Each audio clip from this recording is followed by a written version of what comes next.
Now I shall explain the fundamental quantum physics that are comprised of his being, as he seems to be an intangible yet living consciousness, possibly first formed from the primordial particles of the initial formation. However, the laws of time and spatial reality do not seem to adhere to this entity, as his presence has been detected stretching its influence across the fabrics of time itself. So in theory it may have even designed itself from a point where existence already had formed. In theory his intangible and metaphysical presence merge in not certain regions but aspects of quantum field mechanics as well. These attributes, labeled sometimes as cosmic anomalies within the particle field, are like transconductive routers that extend from one part of his presence to the next, using particle fields of matter to separate his various living embodiments like epidermal layers of tissue.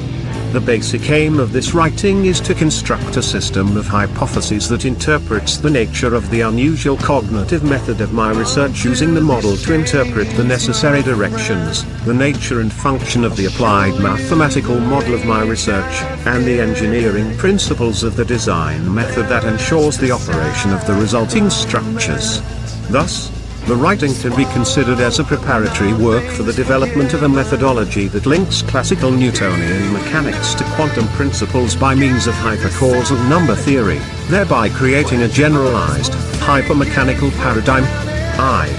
Applied simulation theory and translogical cognition paradigm. Simulation reality theory as a reference model for the working hypothesis. The simulation reality theory employed by the working hypothesis is a reference point of view that redefines the building blocks of our reality through the use of analogies, ideas, and explanations borrowed from the relationship between specific virtual reality hardware and computer modeling simulations of information technology and networking standards based on the principles of quantum field levels. Theories that raise the simulation nature of our reality are usually very exciting, but I find it practical to take a more stoic stance from the point of view of research.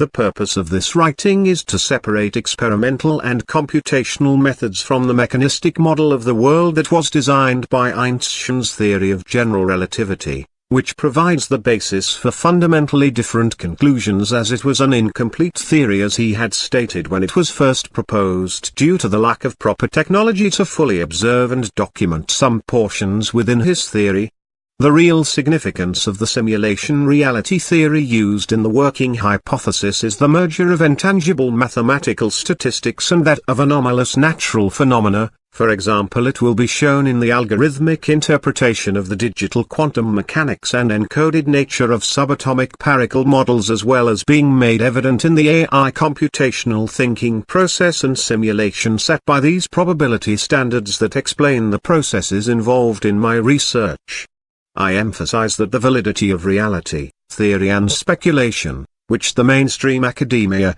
is very obsessive-compulsively attentive to, is beyond their scope of influence or objective denial to its validity. This writing, to put it simply, the actual virtual nature of our reality is irrelevant to the opinion and objectivity of our scientific minds alone, and can only truly be validated by the processing power of that of an artificially intelligent simulation program that is capable of examining the subject of the virtual nature of reality from its multi-dimensional state of simulated reality perspectives. We are merely a part of the data collection process of this theorized method of simulated quantum reality projections. With that said, and all known and unknown specialist on this subject silenced, we can continue. Expanding the interpretation range of the scientific paradigm. The roots of classical empiricism derive from tangible and repeatable experiences. However, it seems that engineering the reality of solid matter and innovation derived from the underlying layer of mathematical subparticles and quantum mechanical theories can only be expressed at the level of matter formation when endeavoring for surface improvements, and not at the level of subparticle quantum mechanical principles.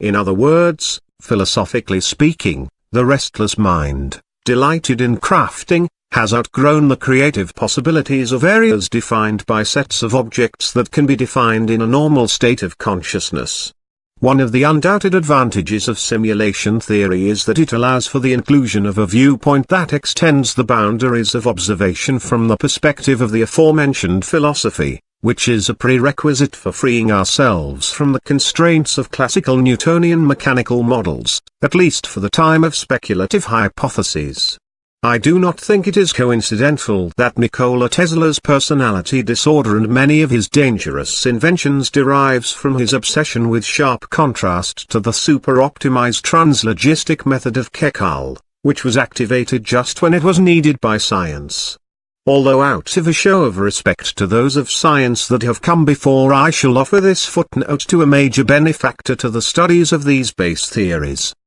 There are probably reasonable limits to the search for knowledge of Tesla's research that are worthy of respect and aforementioned gratitude.